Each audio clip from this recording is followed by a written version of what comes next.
Isang truck ang nahulog sa isang tulay sa North Luzon Expressway. Habang sa Dagupan City, nahuli kam ang pagtangay sa mga gamit sa isang food stall. Ang mainit na balita hatid ni Claire Lacanilaw Dungka ng GMA Regional TV. Nakuhanan ng video ang isang lalaking nagwawali sa harapan ng isang food strip sa Dagupan City. Maya-maya pa, may binuhat na siyang gamit mula sa loob ng food stall. Saka inilagay sa basurahan at tinabunan ng sako. May kasama rin siyang isang babae. Ayon sa ilang nagbabantay ng stall, July 1 nang magsimulang may mga nawawala sa kanilang tindahan. At mula sa punit na trapal, may nakakuha ng video ng aktwal na pagtangay ng mga gamit. Tinignan po siya ng 3 a.m. Opo, tapos nakita ko po siya, tapos sinabi ko po sa kanila. Mga soft drinks, bottled water, tapos mga gamit lang po. Ayon sa PNP, nagkausap ng may-ari ng stall at ang ilang sangkot sa video. Depensa raw ng mga sospek, tinatago lang nila ang mga gamit dahil nakalabas sa mga ito.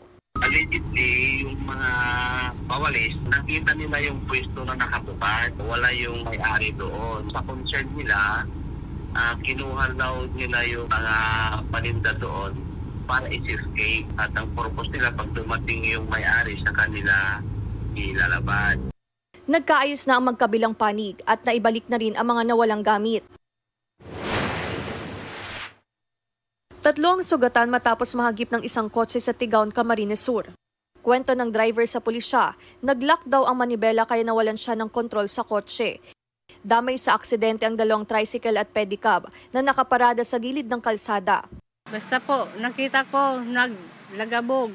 Tapos nakita ng mata ko yung isa dyan, nakabulagta, wala nang malay. Pati yung nandoon, 3 sila, mga wala nang malay. Dahil may aram ko anong nangyari, basta inabot na lang kami kang nakamang na kami, yaw na kami sa ospital. Nagkaareglo na raw ang driver ng kotse at ang mga nasugatan. Sinagot ng driver ang pagpapagamot sa mga biktima.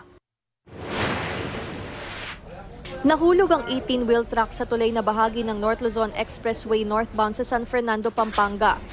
Sa investigasyon ng pulisya, mag-overtake daw sana ang 18-wheeler pero nag-alanganin ito dahil sa kasalubong na sasakyan. Ang driver biglang nagpreno kaya nasalpok sa likod ng kasunod na 22-wheeler. Dahilan para bumangga ang truck sa gilid ng tulay at tuluyang mahulog sa gilid ng expressway. Sinalpok nito ang pose ng kuryente. Sakto namang paparating ang isang SUV at sumabit sa mga wire ng kuryente. Ligtas ang parehong driver ng 22-wheeler at SUV, habang isinugod sa ospital ang driver ng naaksidenteng 18-wheeler na nagtamo ng mga sugat. Maayos naman ang kanyang lagay pero wala pa siyang pahayag. Lagi natin pong pinapaalalahanan ng ating mga kababayang motorista na pag nagdadrive po sila sa NLEX, dapat maging aware sila. Kasi hindi naman po pabilisan yan at considering na malalaking truck yung dala nila, hindi dapat sila umu-overtake ng hindi clear. Claire Lacanilaw Dungka ng GMA Regional TV, nagbabalita para sa GMA Integrated News. Kapuso, para sa mga maiinit na balita, mag-subscribe sa GMA Integrated News sa YouTube.